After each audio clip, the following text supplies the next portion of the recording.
तो रोज की तरह पहले थोड़ी सी समरी, अभी तक क्या क्या हुआ, और फिर आगे बढ़ेंगे। तो योग वासिष्ठ महारामायण ये श्री राम जी के वैराग्य से शुरू होता है।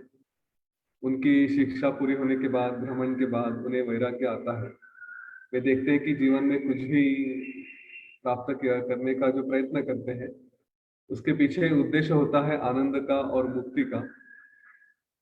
लेकिन उसमें आनंद और मुक्ति नहीं होती, छोटे छोटे क्षणों में कुछ मिल जाता है, लेकिन परमानेंट शाश्वत ऐसा कोई आनंद कहीं पे दिखता नहीं।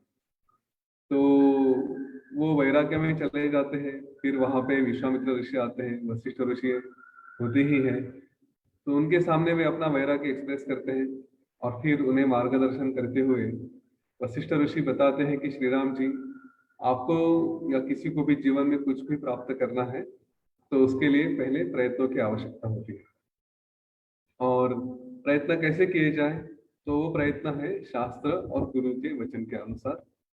और हम शास्त्र कौन से हैं, तो वो फिर यहाँ पे योग वासिष्ठ का पूरा डिस्क्रिप्शन देते हैं। योग वासिष्ठ ये ऐसे ऐसे हैं जो बातें की जाएगी, और उसमें कई कहानियां हैं, उसमें कई उदाहरण हैं, तो वो सारे वहाँ पे डिस्क्राइब करना शुरू करते हैं। और इसके बाद वे कहते हैं कि जो भी प्रयत्न हमें करने होते हैं वो शास्त्र गुरु वचन के अनुसार, लेकिन उनके साथ अगर एक छोटा टूल दिया जाए, आपको समझना है कि कैसे होते हैं, तो फिर उसके उसके लिए वो चार मोक्ष के द्वारपाल बताते हैं। चार द्वारपाल है: शम, सेल्फ कंट्रोल, उसके बाद है फिर संतोष, समाधान, और फिर है विचार कि ये सब जीवन क्या है, मैं जो भी हूँ, जो देख रहा हूँ कितना सत्य है, मैं कौन हूँ, और फिर साधु संगति। इसके बाद फिर वो ये सारा क्रिएशन कैसे हुआ उसके बारे में बताते हैं। कैसे पंच तन्मात्र, कैसे पंच ज्ञानेन्द्रिय, कर्मेंद्रिय, ये सब आते हैं, उसके बारे में उसका सीक्वेंस बताया जाता है। फिर वो और एस्टेब्लिश करने के लिए और सिद्ध करने के लिए लीला सरस्वती की कहानी बताना शुरू करते हैं कि लीला और पद्म राजा पति पत्नी थे। और ये लीला के मन में आता है कि उसके पति का जीव उसके पति की मृत्यु के बाद भी उसी के साथ रहे, उसी कक्ष में रहे। और फिर इसके लिए वो सरस्वती से प्रार्थना करती है। और फिर जब पद्म राजा की मृत्यु होती है, तो उसका जीव वहीं पे रहता है। लीला पूछते हैं सरस्वती से कि मेरे पति का जीव कहाँ है, अभी वो क्या कर रहा है। तो उसे अगला जीवन दिखाई देता है, जिसमें वही पति, वही राज, वही लोग, वही मंत्रीगण सब उसको दिखाई देते हैं। और उसे जब ये शंका होती है कि इनमें सत्य क्या है, तो उसको बताया जाता है कि ये केवल तुम्हारा स्वप्न है, केवल भ्रम है। और इसका उदाहरण ये है कि आज तुम जो देख रही हो, आज का जीवन है, वो भी भ्रम है। और वो भ्रम है ये दिखाने के लिए उसको उसके पिछले जन्म में लेकर जाती है। और जहाँ पे वो देखती है कि एक वशिष्ठ और अरुंधति नाम के पति पत्नी है, कि जिन्होंने कभी, उस वशिष्ठ ने कभी ये देखा था कि उसका अगला जन्म एक राजा का हो। हाँ, तो यहाँ पे फिर जैसे सरस्वती लीला के मन में आता है कि ठीक है, अगर ये वशिष्ठ ने देखा होगा, तो वशिष्ठ का भी कोई पहला जन्म होगा। तो उसके सारे पूर्व जन्मों का उसको इतिहास दिखाया जाता है। और ये सब देखने के बाद लीला को बड़ा आश्चर्य होता है। वो सारा क्रिएशन भी देखती है, और उस सारे क्रिएशन में फिर देखती है कि एक ही समय कई सारे ब्रह्मांड हैं इस चिदाकाश में। जैसे बबल्स होते हैं, हम देखते हैं गुब्बारे या बबल्स ऐसे इधर उधर उड़ते रहते हैं, वैसे ही कई सारे क्रिएशंस, कई सारे विश्व बनते रहते हैं। और कई डूबते हैं, किसी का अलग अलग फॉर्म होता है, कोई बन रहा है, कोई टूट चुका है, हाँ, कोई अभी जस्ट सेटल हो रहा है। इस तरह के सारे अलग अलग विश्व वो देख लेती है। उसके बाद फिर वो कहती है कि चलो मुझे अभी मेरे आ, पति के यहाँ जाना है, विदुरथ के यहाँ जाकर देखते हैं कि क्या है। तो वो विदुरथ के यहाँ जाते हैं, देखते हैं कि वहां पे काफी युद्ध की तैयारी चल रही है। और इस युद्ध के साथ हम कल वहां पे थे विदुरथ के यहाँ आने के लिए, अभी यहाँ से हम शुरू करते हैं। तो विदुरथ के यहाँ आकर देखते हैं आसमान से, तो उन्हें दिखाई देता है कि उनके पड़ोस का सिंधु नरेश है, सिंधु राजा, वो उसने इस पर आक्रमण करने की तैयारी की है। और युद्ध की बहुत जोर शोर से तैयारी चल रही है। अब यह जो युद्ध चल रहा होता है, उसमें वशिष्ठ ऋषि बताते हैं कि इस युद्ध में कई सारे लोग मरेंगे तो कई सारे लोगों को स्वर्ग की प्राप्ति होगी। तो श्री राम जी वहां पे पूछते हैं कि कौन से लोग हैं कि जिनको स्वर्ग की प्राप्ति होगी और कौन से लोग हैं जिनको नहीं होगी। इसमें स्वर्ग भूषण करके एक शब्द इस्तेमाल किया है। तो स्वर्ग भूषण कौन होते हैं? वहां पे बताया जाता है कि जो लोग एक न्यायी राजा के लिए, सत्यवान राजा के लिए, जो न्याय प्रिय है, जनता की, अपनी प्रजा की आ, चिंता करता है, उसके लिए कार्य करता है, ऐसे राजा के लिए लड़ेंगे तो उसको स्वर्ग प्राप्त हो सकता है। और वही जो अन्याय करने वाला राजा है, जो सत्ता के लिए बढ़ता है, ऐसे राजा के लिए अगर लड़ेंगे तो फिर उनको स्वर्ग की प्राप्ति नहीं होगी। तो यहाँ पे युद्ध का वर्णन जैसे जैसे आगे बढ़ेगा वैसे वैसे मैं थोड़ा वीर रस के बारे में भी बताऊंगा। योग वशिष्ठ की सुंदरता यही है कि इसमें 9 के 9 रस आए हैं। हास्य रस भी है, करुण रस भी है, बीभत्स रस है, श्रृंगार रस है, हाँ, और फिर शौर्य है, वीर रस है। ये सारे अलग अलग 9 रस जो होते हैं वो सारे यहाँ पे योग वशिष्ठ में आते हैं। और अलग अलग समय पे उनका हम वर्णन देखते जाएंगे। तो ये जो युद्ध का वर्णन है ओरिजिनल योग वशिष्ठ में इतना लंबा है कि मैं यहाँ पे सब कवर नहीं करूंगा और मेरा फोकस भी वो नहीं है अभी। थोड़ी थोड़ी बातें उसमें से जो सारांश आया है वो हम जरूर देखेंगे। तो जैसे धरती पे युद्ध की तैयारी चल रही थी तो आसमान में भी तैयारी चल रही थी कि लोगों ने अपनी अपनी जगह सिक्योर कर ली थी। जैसे कोई मूवी देखते हैं ना, वैसे जाके थिएटर में जगह पकड़ लेते हैं वैसे। और फिर ये जो मृत्यु होकर ऊपर आने वाले लोग होते हैं, स्वर्ग में आने वाले हैं, उनके लिए फिर स्वर्ग की अप्सराएं, मेनका, ये सब तैयारी कर रही होती है। उसके बाद फिर जो गलत तरह से लड़ने वाले लोग होते हैं तो उनको लेकर जाने के लिए भी फिर पिशाच वगैरह ये भी अपनी अपनी तैयारी करते हैं कि चलो अभी कुछ तो आने वाला है करके। हाँ। इस तरह से वो सारी दुनिया में उसकी तैयारी शुरू होती है युद्ध के लिए। और उस समय लीला सरस्वती ये सब देखती रहती कि क्या चल रहा है। फिर देखते कि पहले दिन का युद्ध शुरू हो गया। और युद्ध शुरू होने के बाद वो जो विदुरथ राजा है उसने सबको, अपने मंत्रियों को, अपने सेनापतियों को अलग अलग तरह से गाइडेंस दिया, मार्गदर्शन किया। और फिर पहले दिन का युद्ध खत्म होने के बाद वो अपने कक्ष में वापस आए। वहां पर आने के बाद ये दोनों लीला और सरस्वती सूक्ष्म रूप से उसके कमरे में जाती है। जाने से पहले ये लीला पूछती है कि इन दोनों का संवाद होते रहता है कि ये जो जग देख रहा है, राजा युद्ध कर रहा है ऐसे, तो ये ऐसे, मतलब इसके बारे में थोड़ा और वो जानना चाहती है। तो सरस्वती कहती है कि देखिए, हर एक का विश्व अलग अलग है, अपना अपना विश्व है। यह राजा अभी युद्ध लड़ रहा है लेकिन इसके बाद इसकी मृत्यु हो जाएगी इस युद्ध में। तो अभी मृत्यु मतलब क्या है उसके बारे में फिर से डिटेल में बाद में आएंगे, लेकिन यहाँ पे छोटे से रूप में बताया है कि उसका जो क्रिएशन है, हर एक का अपना अपना विश्व होता है, हर एक का अपना अपना जग होता है। जैसे ये राजा का भी ये जग है। और जब इसकी मृत्यु हो जाएगी तो ऐसा समझिए कि इसके, इसका जो जग है उसके लिए प्रलय हो जाएगा और उसका कल्पांत हो जाएगा, उसका विश्व समाप्त हो जाएगा। तो हम जो सारा जगत देखते हैं जितना भी है, जैसे समष्टि के बारे में हमने कहा था कि ब्रह्मदेव, तो ब्रह्मदेव की मुक्ति होना मतलब ये सारा समष्टि, सारे जो विश्व है उन सारे विश्वों का नाश होना, यह होता है समष्टि का नाश या समष्टि का प्रलय। लेकिन हर इंडिविजुअल की, जिसको हम कहेंगे व्यष्टि, हम लोग सब व्यष्टि रूप से हैं। तो हमारी अगर मृत्यु होती है तो हमारी विश्व भी उसी में, उसी का प्रलय होकर वो समाप्त हो जाता है। बहुत आगे जाके योग वशिष्ठ में इसकी भी एक सुंदर सी कहानी दिखाई, बताई है कि कैसे ये एक व्यक्ति दूसरे के शरीर में जाके उसके जीव में क्या हो रहा है, वहां पे प्रलय कैसे हो रहा है उसका अनुभव करता है। तो यह बाद में काफी एंड में है ये योग वशिष्ठ की, पर वहां पे कहानी आएगी। तो हर एक का जगत अलग अलग होता है और इस पे हम थोड़ा विचार करें आज। हम ना और ये अपना जो एक्सेप्टेंस का पॉइंट है थोड़ा उससे भी एसोसिएटेड है। कल के ही सेशन में ये था। देखिए, हम लोग इस बात को अगर समझ लेना कि हर एक का जगत अलग अलग है, हर एक का विश्व अलग है, तो हम जिसको, जिस चीज को देखते हैं सामने, आप और मैं जिसको देख रहे हैं, वो एक कॉमन फैक्टर है, वो है समष्टि की वजह से। कि अगर मैं और आप एक दूसरे को देख रहे हैं, ये कम्युनिकेशन चल रहा है, तो ये एक कॉमन क्रिएशन किया गया है, नियति का रूल है कि आप इससे देखिए, आप इसको समझें।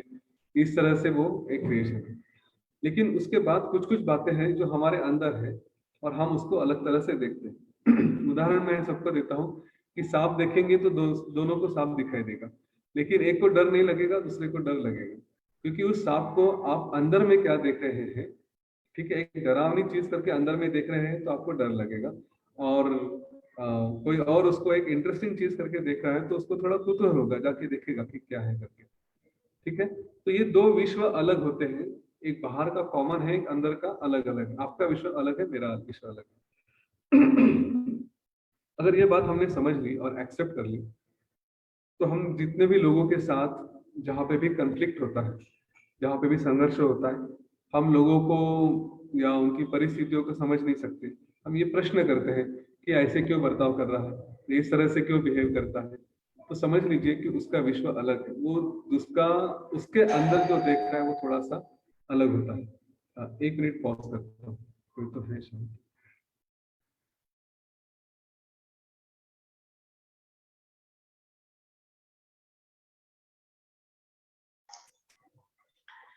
इस बात को समझने के लिए और एक भी एग्जाम्पल हम लोग ले सकते हैं। जैसे कि फॉर एग्जाम्पल अपने घर की कोई माता है, गृहिणी है, जो अपने गैस पे कुछ पका रही है ना।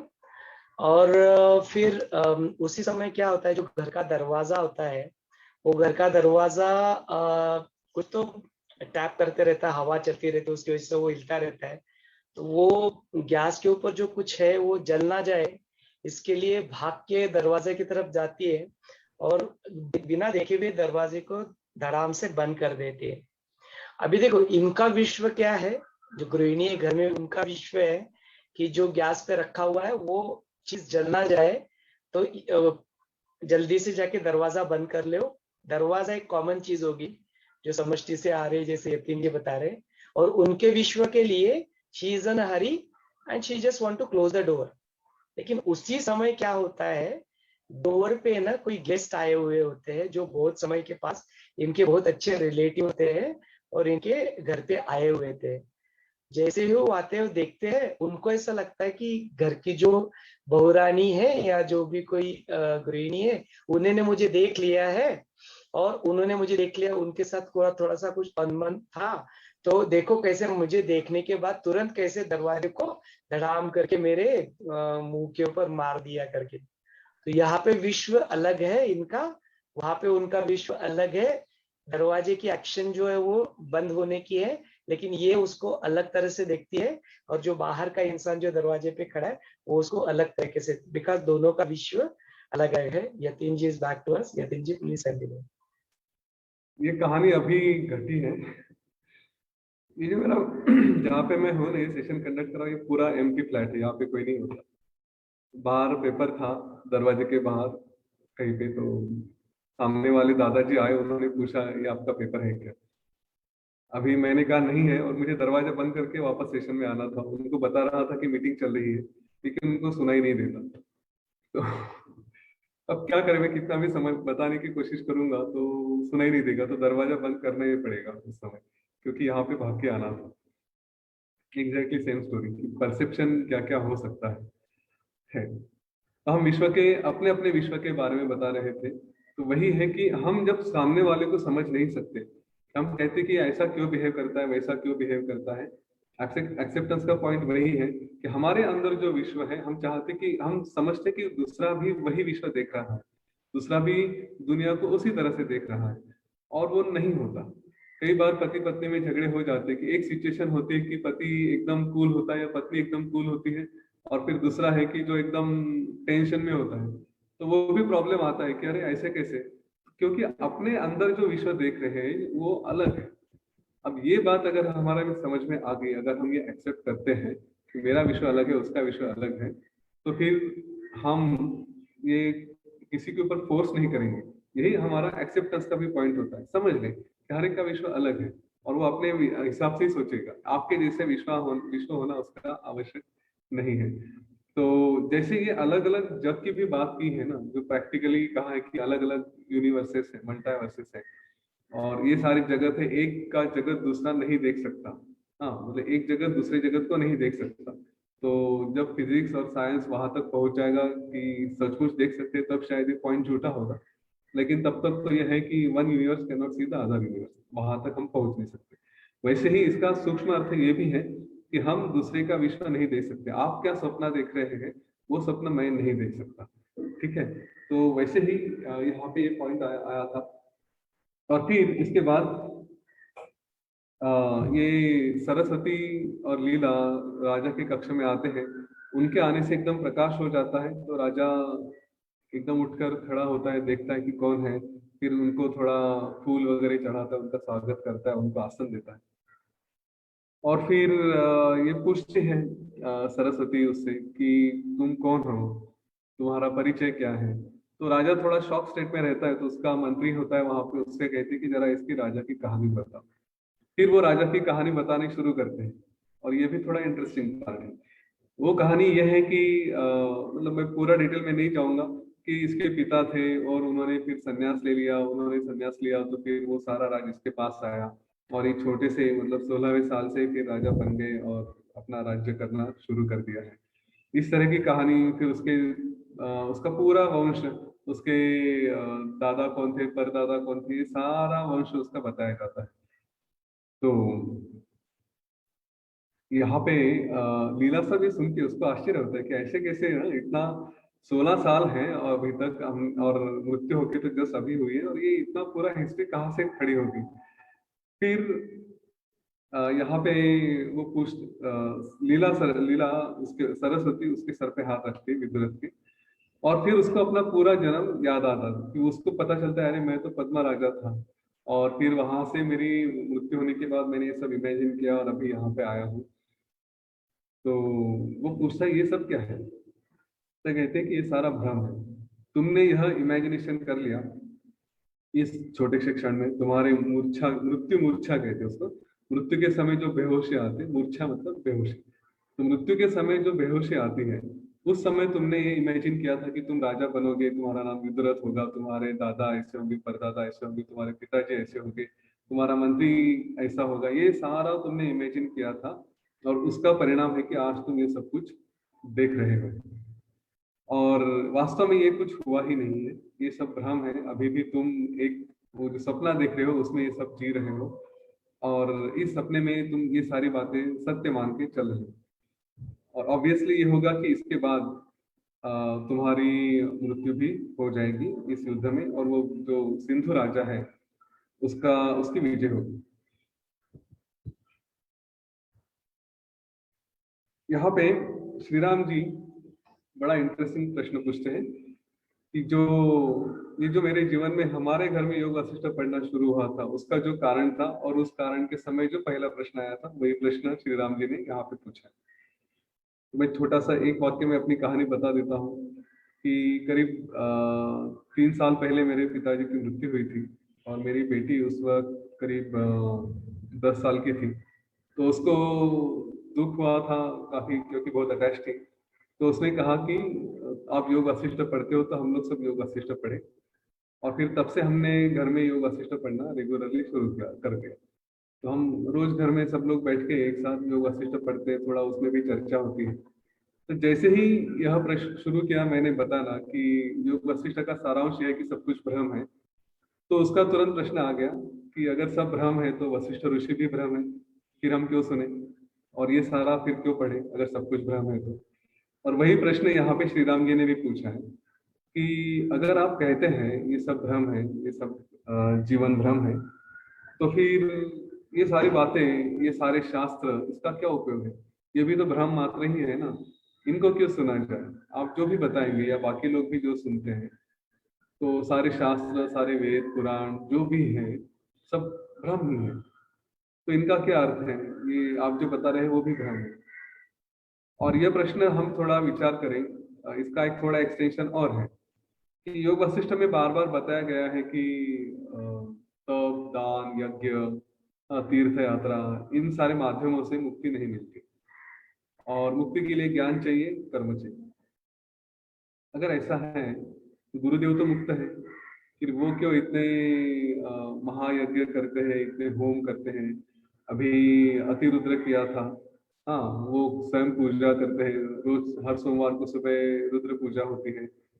फिर ये सब करने का कारण क्या है? अच्छा, वो तीर्थ यात्रा भी कराते हैं हम लोग को, कहाँ कहाँ पे लेकर जाते हैं, उनके साथ वो जर्नी भी होता है। फिर ये सब क्यों?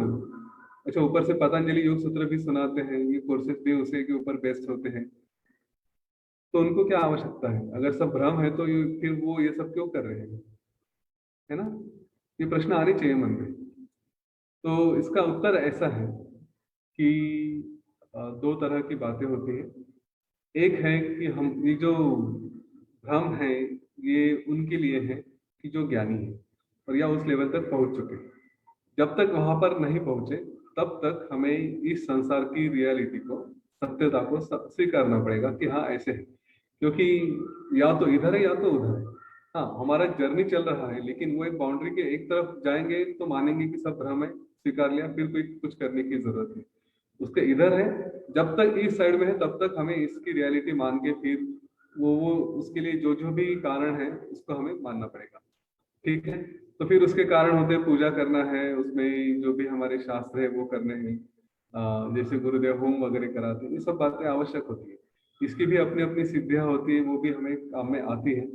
और इसका ये नहीं कि इसका उपयोग नहीं करते, इसका उपयोग अवश्य होता है। ये शास्त्र वगैरह ये सब इसके लिए दिए हैं कि एक थोड़ा जीवन में डिसिप्लिन आ जाए ज्ञान प्राप्ति के लिए। और जब हमारे जीवन में वो एक डिसिप्लिन रहेगी कि हम ज्ञान प्राप्ति कर सकते हैं, उसके साथ बने रह सकते हैं, तो फिर आगे जाके हम वहां पे पहुंचेंगे। वरना ये सब छोड़ दिया तो डिसिप्लिन नाम की चीज ही नहीं रहेगी। ठीक है? ये कर्म कांडों का उसका इम्पोर्टेंस इसीलिए है कि डिसिप्लिन लेकर आया करते हैं। और इसी से मन की शुद्धि होती है। मन की शुद्धि होने के बाद फिर ज्ञान आना शुरू होता है। ये हमारे लिए एप्लीकेबल है। गुरुदेव ये सब क्यों करते हैं? क्योंकि हम वो करे करके डायरेक्टली बोल दिया ये ज्ञान ले लो खत्म, तो ऐसा नहीं होता ना, हमारी उतनी तैयारी नहीं होती। तो हमें भी तैयार करने के लिए वो उनको कुछ आदर्श रखने होते हैं हमारे सामने। वो आदर्शों पे चलते चलते जब हम एक अवस्था में पहुंच जाते हैं, उसके बाद फिर बात अलग है। लेकिन तब तक हमें कुछ करना चाहिए, तो क्या करना चाहिए? वो भी उन्होंने ये अलग अलग मार्ग दिखा के दिए। इन्हीं शास्त्रों के माध्यम से, इन्हीं की वजह से हम थोड़ा हमारा मन शुद्ध होता है, बुद्धि शुद्ध होती है, फिर हम आगे बढ़ सकते हैं।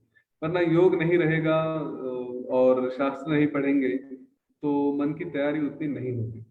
और दूसरी बात फिर कई जगह हमारी वो कहानियां भी आई है कि जहाँ पे ये सृष्टि में इसका सृष्टि का स्वरूप दोनों है, सत्य भी है और असत्य भी है। असत्य तब है जब हम रियलाइज करते हैं, और जब तक रियलाइज नहीं करते तब तक सत्य है, सबके लिए है। तो उसमें भी फिर ये सारे सिद्ध होते हैं, एंजल्स होते हैं, तो उनको भी शांत करने के लिए, उनको भी तृप्त करने के लिए ये सारे जो माध्यम है योग वगैरह के या होम पूजा के, रुद्र पूजा के, ये सारे आवश्यक होते हैं।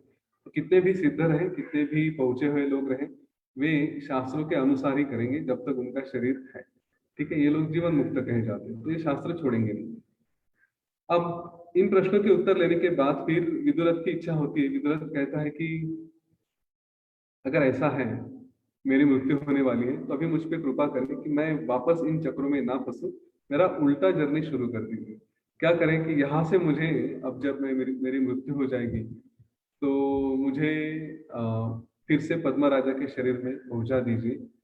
और इसके बाद जाते जाते मेरे साथ ही मेरा मंत्रीगण और ये मेरी बेटी है, उसको भी आप वहां पर लेकर आएंगे। तो सरस्वती कहती कि ठीक है, तथास्तु, तुम्हें वो पुराना तुम्हारा जन्म मिल जाएगा और तुम वहां पे पहुंच जाओगे। अभी उसने ये आते आशीर्वाद दिया, तो कैसे जा सकता है? तो वो आतिवाहिक देह है उसका, सूक्ष्म देह है, उस स्वरूप से वो वापस अपने जीवन में जा सकता है। इसके बाद फिर जैसे ये बातें करते रहते हैं, उसी समय वहां पे एक उसका दूत आता है। वो कहता है कि महाराज, बड़ा युद्ध शुरू हो गया है, शत्रु ने आक्रमण कर दिया है, वो अपने राज्य में आ गया, उसने इधर आग लगाई, उधर आग लगाई, इस तरह से वर्णन करते रहता है। और उसी समय इस विदुरथ की पत्नी, जो अभी हम उसको कहेंगे लीला नंबर 2, ओके, 2 नंबर की लीला, वो वहां पे आती है। और वो कहती कि महाराज, हम कैसे तो अपनी जान बचा के आए हैं, क्योंकि शत्रु के जो सैनिक है वो अंतर्गृह तक आ चुके हैं, उन्होंने कई स्त्रियों को भगा कर लेकर गए हैं। और हम जैसे तैसे जान बचाकर यहाँ पे आपके शरण में आए हैं, आप हमारा संरक्षण करें। उसको देख के लीला को आश्चर्य होता है कि ये क्या है। हाँ, ये मेरा ही रूप है। मैं जब तरुण थी, यंग थी, तब ये ऐसे ही दिखती थी। तो ये तो ऐसा लग रहा है कि जैसे आईना देख रहे हैं, लेकिन आईने के अंदर का है वो भी बाहर ही आ चुका है। हाँ, मतलब मैं तो बाहर अपने आप को देख रही हूँ, लेकिन आईने के अंदर का रूप भी बाहर आया और वो सामने सामने खड़ा है। तो ऐसे कैसे? हाँ, तो फिर उसको बताया जाता है कि ये भी उसी का संकल्प था, पद्म राजा का जो संकल्प था उसी से उसने ये सारा अपना विश्व निर्माण किया है। और उसको भी फिर बताया जाता है उस लीला नंबर 2 को कि देखिए इसकी ऐसी ऐसी मृत्यु होने वाली है और इसको ऐसा वर दिया है। तो लीला कहती है, लीला नंबर 2, अभी मुझे वो फिर से एक एक नंबर लेके बोलना पड़ेगा। तो 2 नंबर की लीला कहती है कि फिर मुझे भी आशीर्वाद दीजिए कि मैं यहाँ से जैसे इनकी मृत्यु हो जाए उसी समय मैं भी इन्हीं के साथ वो पद्म राजा के जीवन में आ जाऊं। तो सरस्वती की कहती कि ओके तथास्तु, तुम भी आ जाओ। अब लीला 1 को प्रश्न पड़ता है कि सरस्वती देवी ये कैसे हो गया? मैंने कहा था मुझे कुछ देखना है, जाना है, इधर उधर जाना है, तो आपने कहा कि निर्विकल्प समाधि अच्छी करनी पड़ेगी, बुद्धि क्लीन करनी पड़ेगी, शरीर छोड़ना पड़ेगा, सब कुछ करना पड़ेगा। और इसने सिर्फ कहा मुझे वहां से वहां पे जाना है, तो आपने तथास्तु कह के हाँ बोल दिया। ये कैसे हो सकता है? तो सरस्वती ने कहा कि मैं कौन होती हूँ कुछ करने वाली? हाँ, तुम्हारी जैसी इच्छा होती है, तुम जो मांगोगे वो मिलेगा। इस बात को हम लोग भी ध्यान में रखें, हमें क्या चाहिए वो एकदम प्रिसाइजली क्लियरली मांगना चाहिए। इसीलिए संकल्प लेते समय हमको बार बार सूचना दी जाती है कि एकदम क्लियर रहो क्या संकल्प मांगना है आपको। हाँ, वैसे ही यहाँ पे होता है। सरस्वती ने लीला 1 को कहा कि तुमने कहा था तुम्हें मोक्ष चाहिए, तुम्हें ज्ञान चाहिए। अब मैंने तुम्हें ज्ञान दे दिया, पर अभी ये जो सारी सिद्धियां थी या इधर से उधर जाने का जो था वो तुमने मांगा नहीं। इसलिए मैं तुमको बार बार सूचना देते देते, ट्रेन करते करते, निर्विकल्प समाधि ये करके करके फिर वहां से वो तुम्हें सिद्धि दे दी कि तुम ये सब कुछ कर सको। इसने डायरेक्टली मांगा कि मुझे यहाँ से वहां पे जाना है, तो मैंने वो कह दिया कि जा सकते हो करके, जो मांगोगे वो मिलेगा। हाँ, हम कुछ नहीं करते। सरस्वती ने एक अपने आप को एक क्रिएशन के रूप में, एक सिद्ध के रूप में या नियति के रूप में बताया कि हम कुछ करते नहीं, हमारी कोई इच्छा भी नहीं होती, तुम जो मांगोगे वही मिलेगा। जैसे इस राजा ने मोक्ष का मांगा था, उसको मोक्ष मिलेगा। वो सिंधु राजा ने विजय मांगी थी, उसको विजय मिलेगी। ठीक है, तो इसमें कोई प्रश्न नहीं होता कि हम क्या देते हैं, जो मांगोगे वो मिलेगा। और यही बात हमें आज यहाँ पे पकड़ के रखनी है कि हमारे संकल्प कैसे होने चाहिए, जो होंगे वो हमको मिलते ही हैं। उसके लिए प्रयत्न किए गए चाहिए, डेफिनेटली वो होते हैं कि प्रयत्नों के अनुसार ही कुछ मिलेगा। लेकिन ये नहीं है कि हम कुछ मांगे और नहीं मिलेगा, ऐसा नहीं होगा, समय लग सकता है। ठीक है, तो अपने संकल्प को पवित्र करें, शुद्ध करें और अपनी साधना इस तरह से बनाएं कि आप जो मांगेंगे वो मिल जाएगा। नियति तो देती ही देती है। ठीक है, आज यहाँ पे रुकेंगे। इस पे यहाँ पे एक प्रश्न आया था, वो प्रश्न हम कल देखेंगे। वो प्रश्न ये आया था जो शालिन जी ने शुरू में पूछा था कि ये जो विदुरथ राजा है, उसने अपने संकल्प से अपनी दुनिया बना ली, अपनी पत्नी भी देख ली, लेकिन ये लोगों को भी क्या वही संकल्प था कि मैं भी इसी राजा को देखूं, इसी प्रजा को देखूं, इसी इन्हीं मंत्रियों को देखूं? या मंत्रियों को भी वही संकल्प था कि मैं भी यही राजा को देखूंगा और यही प्रजा को देखूंगा? तो ये जो संकल्प है, ये इन्होंने जो जो देखा था और उस वो कैसे फलित होता है, ये लोग कैसे देखते हैं, इस पे आज विचार करें। इसका उत्तर हम कल देखेंगे। ठीक है, बहुत साधारण सा उत्तर है, लेकिन फिर भी थोड़ा विचार करें। और यहाँ पे आज रुकते हैं। जय गुरुदेव।